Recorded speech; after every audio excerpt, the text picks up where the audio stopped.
2000 ans après son assassinat, il est toujours vénéré comme l'un des plus grands souverains de l'histoire. Pourtant, son histoire illustre les dangers d'un pouvoir sans limite. Son génie militaire et son habileté politique lui ont permis de se hisser au rang de dictateur à vie. Mais tout s'est terminé de manière sanglante aux Ides de Mar. Dans la biographie de cette semaine, nous découvrons l'homme qu'était César. Gaius Julius César est né le 12 ou le 13 juillet de l'an 100 avant notre ère. Il appartient à une famille patricienne qui a toujours eu une influence politique, mais qui n'était pas influente à l'époque de la naissance de César. Son père, Gaius, était un prêteur ou un magistrat élu et gouverneur de la province d'Asie, tandis que sa mère Aurélia appartenait à une famille d'une certaine importance. La tante de César, Julia, était l'épouse de Gaius Marius, qui était le chef du mouvement politique de la faction populaire. On ne sait pas grand-chose de l'enfance de César, mais son éducation comprenait l'étude de la langue grecque et il lisait les œuvres des historiens grecs. Au début de son adolescence, il commence à suivre des cours de philosophie et de rhétorique, montrant un vif intérêt pour le développement de ses talents d'orateur. À l'époque, il s'agissait d'une aptitude très prisée à Rome. Le Forum romain était le centre des discussions et des débats intellectuels à Rome pendant la jeunesse de César. C'est là que les idées politiques étaient débattues, que les questions étaient discutées et que les élections avaient lieu. Tout homme ayant de l'ambition doit maîtriser l'art de retenir l'attention de son auditoire, et Jules César se révèle être un jeune homme assez ambitieux. La tragédie frappe la famille César en 85 avant notre ère, lorsque Gaius Senior meurt subitement.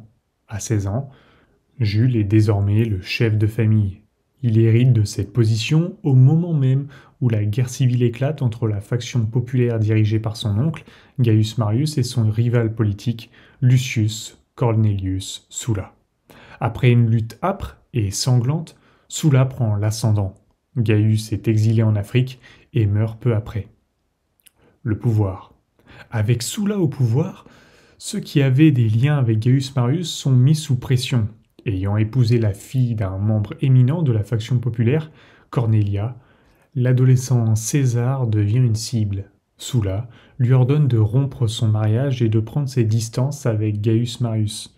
César refuse et est proscrit par Sulla, ce qui signifie qu'il est désigné pour être exécuté. César, âgé de 18 ans, est alors contraint de se cacher. Seule l'influence de la famille de sa mère permet à Sulla de lever cette condamnation à mort. Cependant, César se méfie à juste titre de Sulla. Il décide qu'il est plus prudent pour lui de s'éloigner de Rome pendant que Sulla gouverne la ville. César se lance alors dans une carrière militaire. Dans un premier temps, il sert sous les ordres de Marcus Minimus Thermus. Il se révèle être un soldat naturel et sert avec distinction dans les provinces d'Asie et de Cilicie. En 79 avant notre ère, il reçoit les feuilles de chêne de la couronne civique pour avoir sauvé la vie d'un citoyen dans le feu de l'action. L'ascension militaire de César lui vaut d'être choisi comme émissaire auprès du roi de Bithynie Nicodème afin d'obtenir la promesse d'une flotte de navires. Il réussit dans sa mission. Cependant, des rumeurs se répandirent selon lesquelles il n'avait réussi à persuader le roi qu'en acceptant de coucher avec lui. Le règne de Rome. En 78 avant notre ère, Sulla meurt, ouvrant la voie au retour de César à Rome. Après avoir quitté l'armée, il entame une carrière d'avocat. Son héritage ayant été confisqué sous le règne de Sulla, il mène avec sa femme une vie modeste dans le quartier populaire de Saboura. Grâce à ses représentations juridiques, César commence à se forger une réputation d'orateur puissant et passionné. En 75 avant notre ère, alors qu'il se rendait en Grèce pour poursuivre ses études, César a été enlevé par des pirates siciliens qui l'ont rançonné. On raconte que lorsque les pirates lui ont annoncé qu'ils avaient demandé 20 talents d'or pour sa libération, l'équivalent de 600 000 euros, il s'est senti insulté et a insisté pour qu'ils augmentent la somme à 50 talents d'or. 1 500 000. C'est colossal.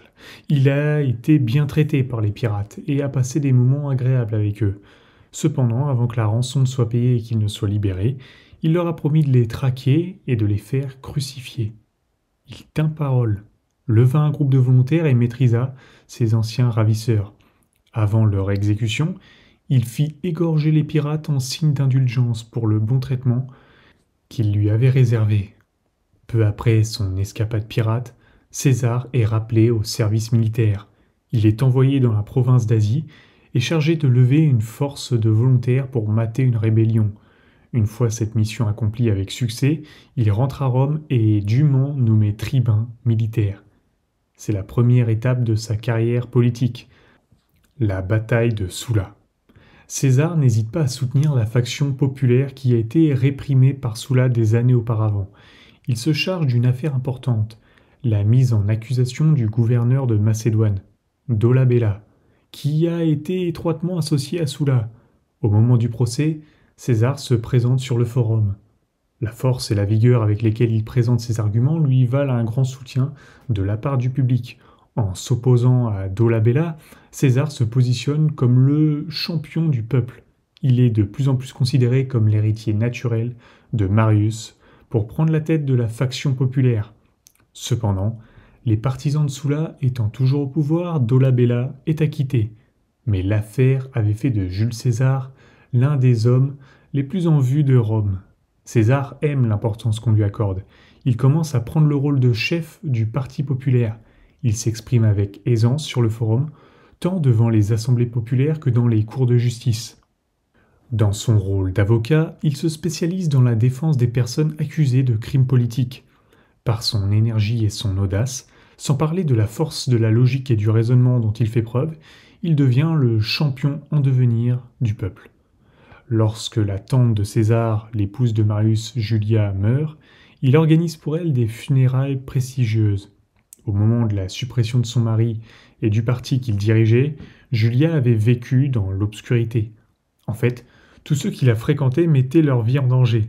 Pourtant, l'intrépide César prononce une oraison funèbre flatteuse du haut de la tribune du forum.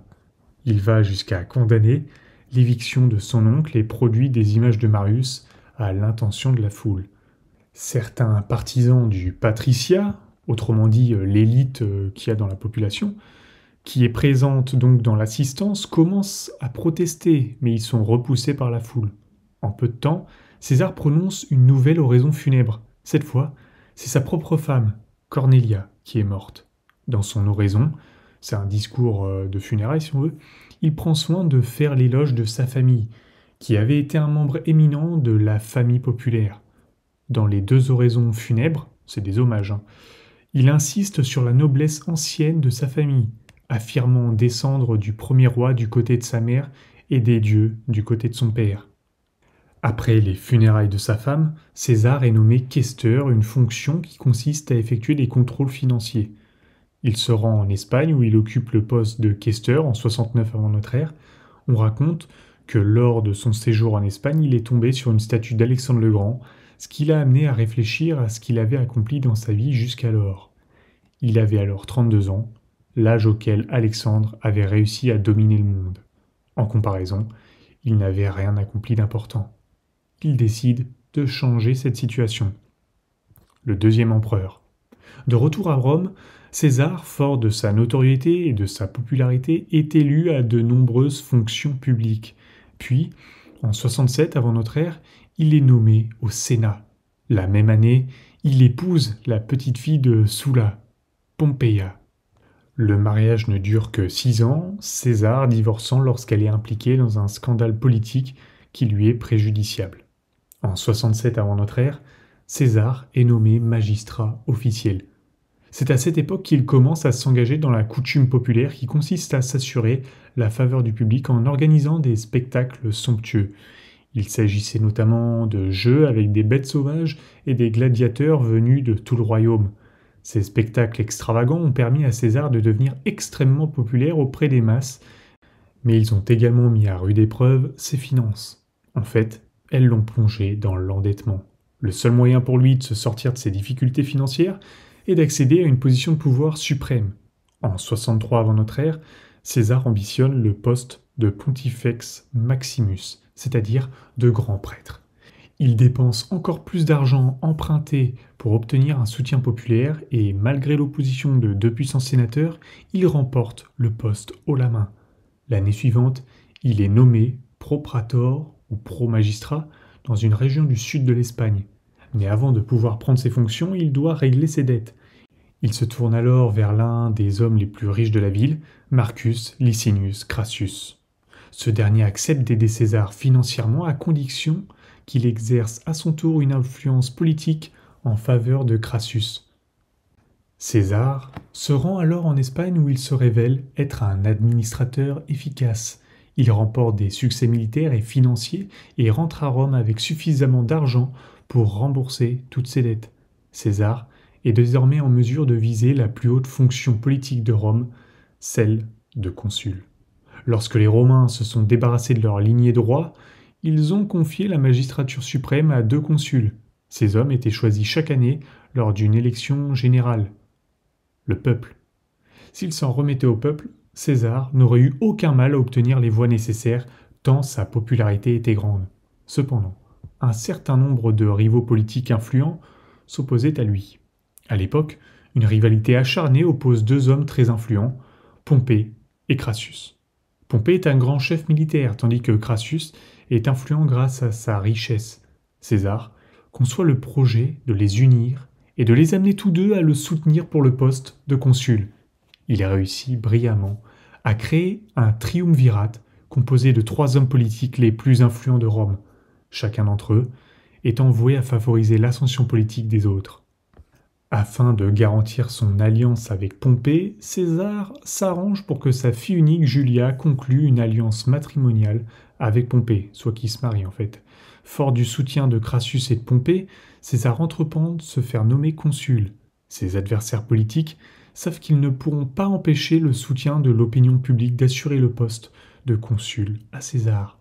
Et ils s'efforcent donc d'empêcher le co-consul préféré de César, un homme nommé Lucius, d'accéder au poste. Il propose Bibulus, un adversaire politique de César pour le poste. César et Bibulus sont élus co-consuls pour l'année 59 avant notre ère. Cependant, César ignore immédiatement son collègue, s'arroge les pleins pouvoirs et prend unilatéralement des mesures visant à s'attirer les faveurs du peuple. Des membres éminents du Sénat s'opposent à César. L'un de ses plus fervents opposants est Caton, un fervent patriote qui s'indigne des décisions unilatérales de César. À un moment donné, César ordonne que Caton soit arrêté et jeté en prison. Alors qu'il est escorté par des gardes, un autre sénateur influent se lève pour l'accompagner. Lorsque César lui demande où il va, il répond qu'il préfère être en prison avec Caton qu'au Sénat avec César. Le contrôle de César sur le consulat est si complet que son supposé consul abandonne complètement, se retire dans sa maison et laisse César libre de ses mouvements. Une nouvelle ère. Après son année de consulat, César reprend sa carrière militaire. En réalisant de grandes conquêtes, il s'assure que son étoile monte encore d'un cran. Ses puissants alliés politiques aident César à obtenir le titre de proconsul dans 3 provinces pour un mandat de 5 ans, sans précédent. Il devient gouverneur de l'Illyricum dans les Balkans, de la Gaule cisalpine en Italie du Nord et de la Gaule transalpine dans le sud de la France. La première occasion de conquête de César se présente lorsque le sud-est de la Gaule est envahi par une tribu connue sous le nom d'Helvètes. César s'y oppose avec 6 légions et les écrase au cours d'une bataille acharnée de 5 heures. C'est ainsi qu'il s'intéresse aux tribus germaniques. Malgré la formidable réputation de ces guerriers, les légions romaines parviennent à les vaincre lors de la bataille des Vosges. En 57 avant notre ère, César a porté son armée à 8 légions, soit 40 000 hommes. Il entreprend alors de soumettre les tribus belges, décimant chacune d'entre elles individuellement avant qu'elles ne puissent s'unir contre lui. La victoire est remportée à la bataille de Sabie, au cours de laquelle César a complètement conquis les Gaulois. Son pouvoir étant désormais incontesté sur son propre territoire, César commence à regarder au-delà des frontières connues. Il jette son dévolu sur la Germanie et la Bretagne. En 55 avant notre ère, il construit un pont sur le Rhin en un temps record de 10 jours, qu'il démantèle lorsqu'il retraverse après avoir passé 18 jours à sonder la campagne. La même année, il effectue une mission de reconnaissance similaire en Bretagne. En 54 avant notre ère, il revient avec 5 légions dans le but d'y établir une base romaine permanente. Les Bretons, cependant, ont d'autres idées et harcèlent continuellement les Romains avec une stratégie d'attaque par à-coups. Néanmoins, la détermination de leur chef et la discipline de leurs soldats permettent aux Romains de traquer systématiquement la résistance locale et les Bretons demandent la paix. César négocie un tribut annuel, prend un grand nombre d'otages et s'en va sans plus jamais fouler le sol britannique. En 53 avant notre ère, une révolte gauloise est rapidement réprimée.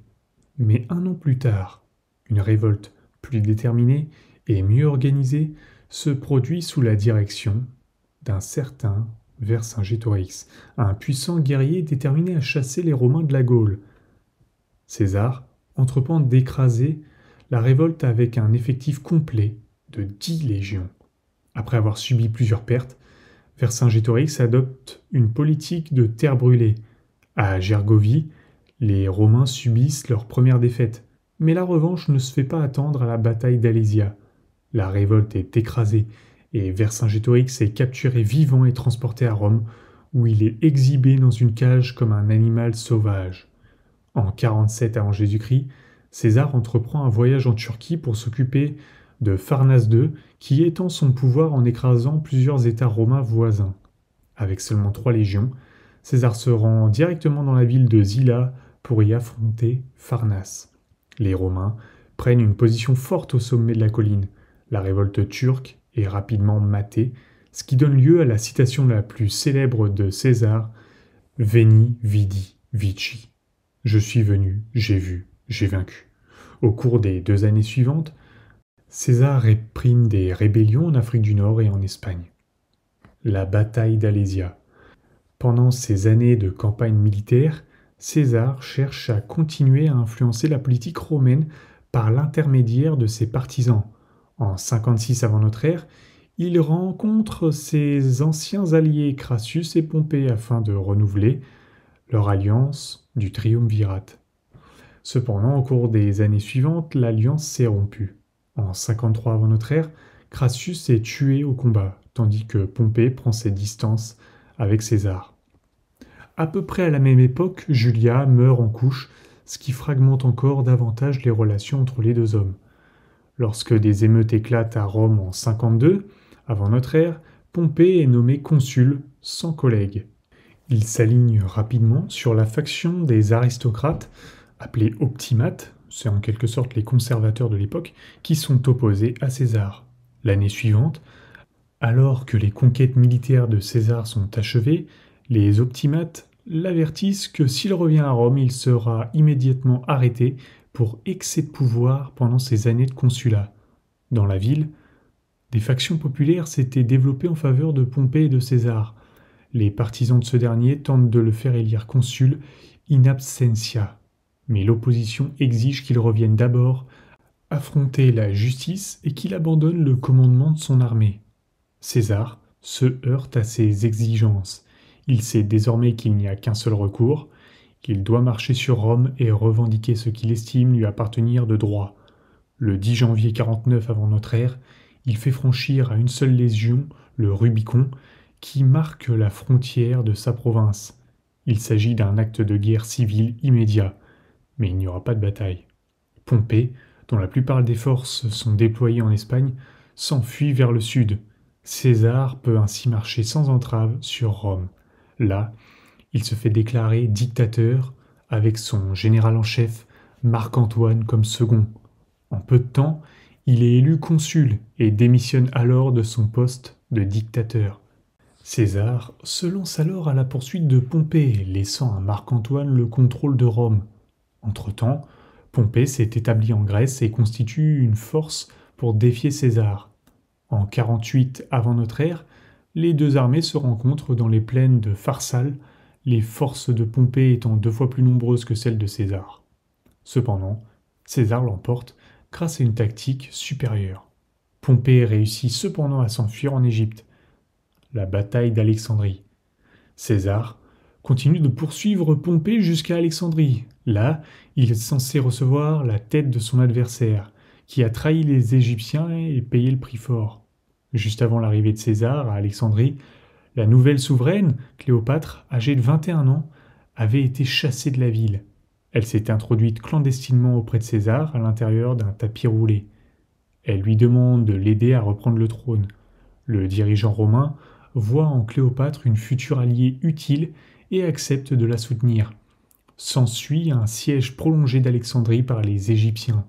César ordonne de brûler la flotte égyptienne et parvient à tenir tête à une force d'environ 20 000 hommes pendant plusieurs mois. Il envoie des renforts à Rome et lorsqu'ils arrivent, il se met en marche pour les rejoindre. Lors de la bataille qui s'ensuit, les Égyptiens sont vaincus. Cléopâtre devient pharaon et après avoir passé 2 mois à profiter de sa compagnie, César entreprend le voyage de retour vers Rome. Sur le chemin du retour, il réprime même une rébellion en Asie mineure.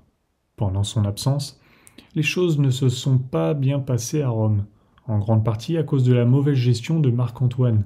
Faisant preuve d'un grand sens de la diplomatie, César réussit à surmonter une éventuelle mutinerie de la marine et à réprimer une rébellion des Optimates, le plus grand des dictateurs. César est alors nommé dictateur pour 10 ans. Au sommet de son pouvoir et bénéficiant d'un soutien public sans précédent, il gouverne de manière autocratique, soit auto, soit kratie, pouvoir, le pouvoir par soi. Cela provoque une grande amertume parmi les sénateurs qui l'ignorent. Les principaux dissidents sont les 2 fils de Pompée, Sextus et Nianus. Ils se rendent en Espagne et y fomentent une révolte. César est contraint de se rendre en Espagne pour réprimer personnellement la rébellion. En février 44 avant Jésus-Christ, César est nommé dictateur perpétuel. Lors de la cérémonie, il refuse de porter le diadème que Marc-Antoine lui a remis, déclarant que Jupiter est le seul roi légitime des Romains. Il se prépare ensuite à mener une campagne militaire contre les Parthes. Avant son départ de Rome, César assiste à une dernière réunion du Sénat. Ce fut le 15 mars 44 avant notre ère. À l'insu de César, 60 de ses rivaux les plus acharnés au Sénat sont venus à la réunion avec des poignards dissimulés sous leur toge. César entre dans la salle et se dirige vers son fauteuil doré. Au signal donné, des sénateurs venus de toutes les directions se jettent sur lui. Au moment où le premier coup de poignard s'abat sur lui, on entend César s'écrier « Pourquoi cette violence ?» 2 de ses partisans tentent de lui venir en aide, mais ils sont bloqués par les conspirateurs. En quelques minutes, il est poignardé 23 fois. Son dernier geste est de se couvrir le visage avec sa toge pour que personne ne voie l'expression de sa mort. César meurt au pied d'une statue de Pompée. Les conspirateurs voulaient jeter son corps dans le Tibre, mais Marc-Antoine les en empêcha. L'annonce de la mort de César est accueillie par des émeutes et les conspirateurs sont contraints de fuir la ville. Le corps de César est incinéré et le temple de César est construit sur le site de la crémation. Dès lors, la légende du martyr César sera transmise de génération en génération.